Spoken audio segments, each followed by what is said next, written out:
You've seen the images. The mud, the barbed wire, the endless, desolate landscape of the Western Front. We've been told the story of the First World War through the lens of those trenches, a story of stalemate, attrition, and futility. But what if that story, while brutally true, is only part of a far larger, more complex, and equally brutal narrative?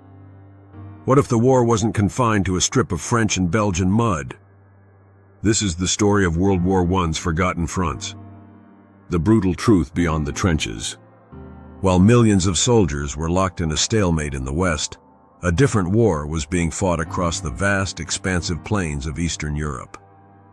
This was the Eastern Front, a theater of combat far larger and more fluid than its Western counterpart.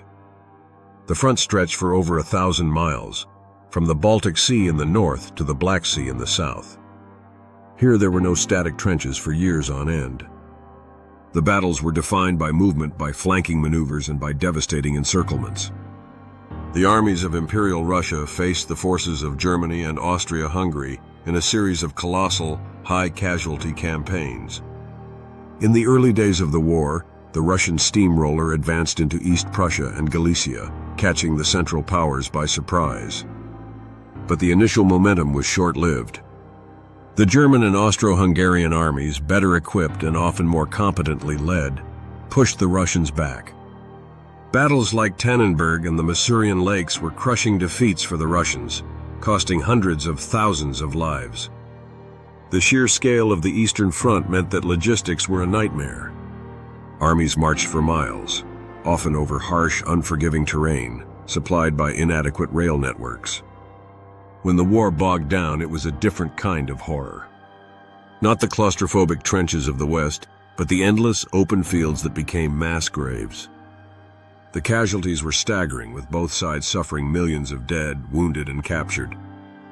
The relentless defeats on the Eastern Front, combined with widespread starvation and a collapsing economy, fueled the social unrest that would eventually lead to the Russian Revolution and the collapse of the Tsarist regime.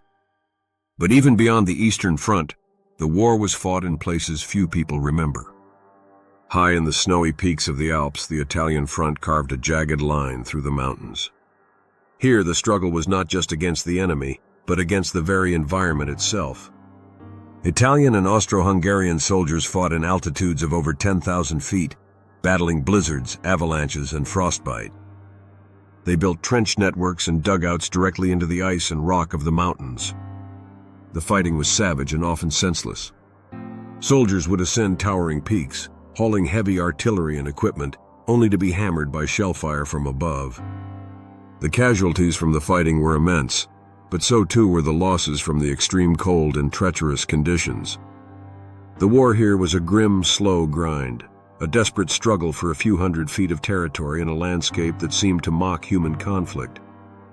And then there was the Gallipoli campaign, a story of a different kind of forgotten front, where a grand strategic gamble turned into a bloody disaster. In 1915, the Allies, primarily British, French, Australian, and New Zealand forces, launched an amphibious invasion of the Gallipoli Peninsula in the Ottoman Empire. The goal was to seize control of the Dardanelles Strait, open a sea route to supply their Russian ally, and knock the Ottoman Empire out of the war. The landings were a nightmare from the start. Soldiers were met with withering machine gun fire from well-defended Ottoman positions. The campaign quickly devolved into a bloody, drawn-out trench war, eerily similar to the Western Front, but in the heat and dust of Turkey. The terrain was steep and unforgiving, the conditions were miserable, and the casualties mounted at a terrifying rate. After months of stalemate and monumental losses on both sides, the Allies withdrew, a humiliating and costly failure. For Australia and New Zealand, the Gallipoli campaign would become a foundational myth, the moment their young nations truly entered the world stage, forged in the crucible of a distant, bloody battle. Finally, we look to a vast, sprawling theater of war that is perhaps the most forgotten of all: Africa. World War I in Africa was a colonial conflict, a fight for German colonies that drew in soldiers from across the continent. From the thick jungles of Cameroon to the arid deserts of German Southwest Africa, Allied forces, including British, French, Belgian, and South African troops, fought against small but tenacious German colonial armies. The campaigns were defined by long marches, disease, and the devastating use of African soldiers, often with little regard for their lives. In German East Africa, the legendary German commander Paul von Lettow-Vorbeck led a small but highly effective force that tied down a massive Allied army for the entire war, never being fully defeated. The fighting in Africa, though often overshadowed, was a brutal, attritional struggle, demonstrating that the reach of the Great War extended to every corner of the globe.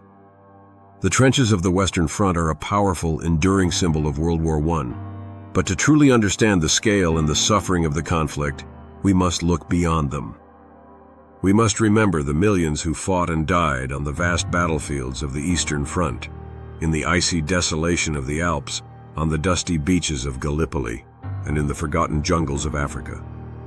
Their stories are not just footnotes, they are the full, brutal truth of a world at war.